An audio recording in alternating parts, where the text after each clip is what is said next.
오늘은 역대상 18장 말씀을 통해서 은혜 받으시겠습니다. 다윗이 가는 곳곳마다 하나님께서 이기게 하셨다라고 하는 것입니다. 어디를 가든지 이기게 하셨다라고 하는 것입니다. 이렇게 승리의 비결은 무엇이겠습니까? 하나님의 언약, 말씀을 붙들고 믿음으로 나갔기 때문이다라고 하는 것입니다. 하나님의 종으로 살았기 때문이다라고 하는 것입니다. 우리가 이 세상을 살아갈 때에 우리를 창조하신 하나님을 인정하고 살아가시기를 축복합니다. 하나님 그분을 우리의 마음속에 모시고 믿음으로 살아가는 것이 승리의 비결이다라고 하는 것입니다. 1절에요. 그 후에 다윗이 블레셋 사람들을 쳐서 항복을 받고 블레셋 사람들의 손에서 가드와 그 동네를 빼앗고 그랬습니다. 자, 이것은 엄청난 사건입니다. 이스라엘은 블레셋에게 계속 어려움을 당하고 있었습니다.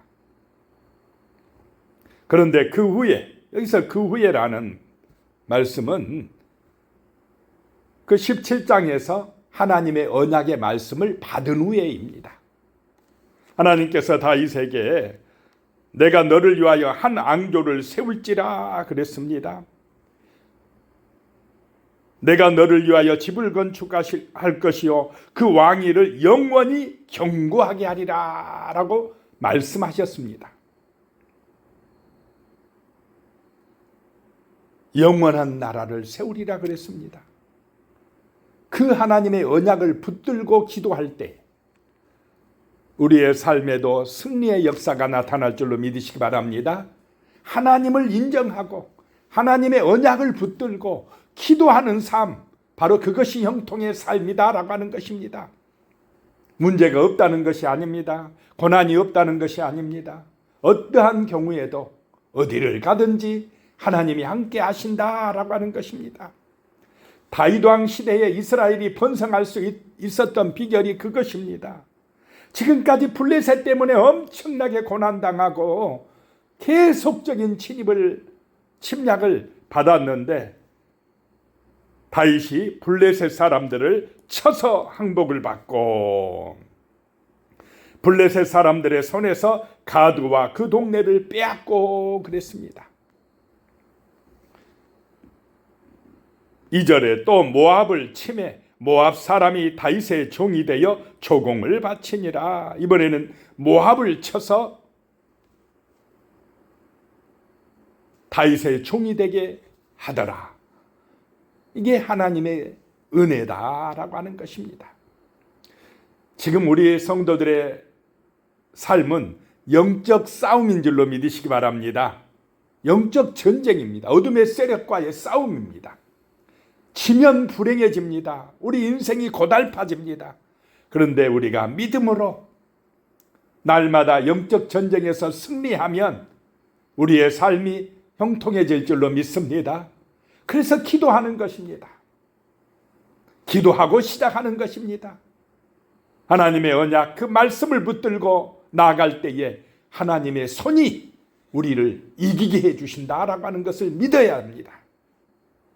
3절에요. 소바왕 하다데셀이 유브라데 강가에서 자기의 세력을 펴고자 하매 다윗이 그를 쳐서 하마까지 이르고, 소바왕은 아람의 소왕국입니다. 지금의 시리아, 이스라엘 북부에 있는 시리아 지역에 있는 소왕국 소바왕 하다데셀이 자기 세력을 펴고자 쳐들어왔을 때에 다윗이 그를 쳐서 하마까지 이르고, 4절에 다윗이 그에게서 병거 1000대와 기병 7000명과 보병 20000명을 빼앗고 다윗이 그 병거 100대의 말들만 남기고 그 예의 병거의 말은 다 발의 힘줄을 끊었더니 하나님이 이기게 하셨다는 것입니다. 5절에 다메섹 아람 사람이 소바왕 하다데셀을 도우러 온지라 다윗이 아람 사람 22,000명을 죽이고 그랬습니다. 도우러 왔던 소바왕 하다데셀을 도우러 왔던 다메섹 아람 사람들도 물리쳤다라고 하는 것입니다. 6절에요. 다윗이 다메섹 아람의 수비대를 두매 아람 사람이 다윗의 종이 되어 조공을 바치니라. 다윗이 어디로 가든지 여호와께서 이기게 하시니라. 하나님의 은혜로 이겼다라고 하는 것입니다. 하나님을 의지할 때 승리한다라고 하는 것입니다. 하나님을 의지하는 성도님들 되시기 바랍니다. 권력을 의지하기 전에, 재물을 의지하기 전에, 내 자신의 어떤 능력을 의지하기 전에 먼저 기도해야 됩니다. 먼저 하나님을 의지해야 됩니다. 그래야 어디를 가든지 승리하는 삶이 된다는 것입니다. 7절에 다윗이 하다데셀의 신하들이 가진 금방패를 빼앗아 예루살렘으로 가져오고, 8절 또 하다데셀의 성읍 디브핫과 군에서 힘이 많은 놋을 빼앗았더니 솔로몬이 그것으로 놋대야와 기둥과 놋그릇들을 만들었더라. 자, 전쟁에서 승리하면 수많은 전리품들이 들어옵니까? 안 들어옵니까? 들어옵니다. 여기도 금방패를 예루살렘으로 가져오고 수많은 놋들을 빼앗아 오고, 그러면 누가 부자 됩니까? 다윗 부자 되지 않았겠습니까? 그런데 다윗 그거 가져와서 자기가 다 가졌습니까? 누구에게 드립니까? 하나님께 드린다. 이것이 위대한 왕이다라고 하는 것입니다. 자기가 욕심취하지 아니했다는 것입니다. 9절에 하마당 도우가 다윗이 소바왕 하다데셀의 온 군대를 쳐서 무찔렀다 함을 듣고, 그 하마당 도우는 소바왕 하다데셀과 적대관계에 있었는데 다윗이 물리쳐 주니까 고마워서 10절에 그의 아들 하도람을 보내서 다윗 왕에게 문안하고 축복하게 하니, 이는 하다데셀이 벌써 도우와 맞서 여러 번 전쟁이 있던 터에 다윗이 하다데셀을 쳐서 무찔렀습니다. 하도람이 금과 은과 놋의 여러 가지 그릇을 가져온지라. 또 다윗에게 가져왔습니다. 그러자 다윗은 11절에 다윗 왕이 그것도 여호와께 드리되 에돔과 모압과 암몬 자손과 블레셋 사람들과 아말렉 등 모든 이방 민족에서 빼앗아 온 은금과 함께하여 드리니라. 자, 다윗은 그런 전리품들을 자기 것으로 만들지 아니하고 자기가 부자 되려고 하지 아니하고 그것을 누구에게 드렸다라고 하는 것입니까? 하나님께 바쳤다. 왜 그렇습니까? 전쟁에서 이기게 하신 분이 누구라고 믿습니까? 하나님께서 이기게 하셨다라고 고백합니다. 다윗은 내가 이겼다 하지 않습니다. 내가 열심히 일해서 돈 벌었다고 생각하지 않는다 이 말입니다. 누구의 은혜라고 고백합니까? 하나님의 은혜다.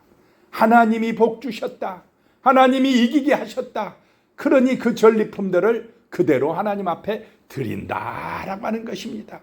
그러니 다윗이 가는 곳곳마다 승리하겠습니까? 안 하겠습니까? 하나님이 이기게 하신다는 것입니다. 12절에요. 스루야의 아들 아비새가 소금 골짜기에서 에돔 사람 18,000명을 쳐 죽인지라. 13절에요. 다윗이 에돔 수비대를 두매 에돔 사람이 다 다윗의 종이 되니라. 다윗이 어디로 가든지 여호와께서 이기게 하셨더라. 에돔도 정복하게 하였더라. 전부 다 에돔 사람들을 다윗의 종으로 만들었더라. 자, 다윗이 하나님의 종이 되니까 세상 나라들이 누구의 종이 됩니까? 다윗의 종이 되더라라고 하는 것입니다. 하나님을 인정하고 그분을 의지하고 그분에게 찬양과 영광을 돌릴 때에 다윗은 승승장구한다라고 하는 것입니다. 14절에요. 다윗이 온 이스라엘을 다스려 모든 백성에게 정의와 공의를 행할세 그랬습니다. 사울 왕은, 어리석은 왕들은 백성들의 유익을 위하여 정치합니까? 자기 욕심만 챙깁니까? 자기 욕심을 챙기면 망합니다. 그런데 이 참 다윗 왕은 하나님을 인정하니까 정의와 공의를 행했다 이 말입니다. 하나님 앞에서 바르게 하고 하나님을 온전히 예비하고 백성들에게 올바른 판결을 하고 백성들에게 공의를 실천하고 이러니 나라가 번성하겠습니까? 안 하겠습니까? 번성합니다. 지도자가 자기 욕심만 챙기면 망합니다, 나라가. 그런데 하나님을 사랑하는 다윗은 백성들도 사랑하더라라고 하는 것입니다. 나라를 정의와 공의로 잘 다스리더라. 그러니 나라가 번성했다라고 하는 것입니다. 15절에요. 수리아의 아들 요압은 군대 사령관이 되고 아일룻의 아들 여호사밧은 행정장관이 되고 16절에 아이두베의 아들 사독과 아비아달의 아들 아비멜렉은 제사장이 되고 사워사는 서기관이 되고 17절에요. 여호야다의 아들 브나야는 그렛 사람과 블렛 사람을 다스리고 다윗의 아들들은 왕을 모시는 사람들의 우두머리가 되니라. 나라가 안정되고 조직이 다 잘 짜여지고 번성하였더라라고 하는 것입니다. 누가 이렇게 축복하셨습니까? 하나님이 어디를 가든지 이기게 하셨더라라고 하는 것입니다. 이런 은혜가 임하시기를 축복합니다. 기도하겠습니다. 살아계신 하나님 아버지, 진심으로 우리가 하나님을 믿게 하여 주시옵소서. 다른 무엇보다도 하나님을 의지하게 하여 주시옵소서. 그래서 삶 속에서 어디를 가든지 하나님이 이기게 하시는 은혜, 그런 영통함이 우리 성도들의 가정과 삶에 또 이 나라 이 민족 가운데 임하게 하여 주시옵소서. 예수님의 이름으로 기도드리오며 이제는 우리 주 예수 그리스도의 은혜와 하나님 아버지의 무한하신 사랑과 성령의 교통하심이 영원히 함께 하시기를 축원하옵나이다. 아멘.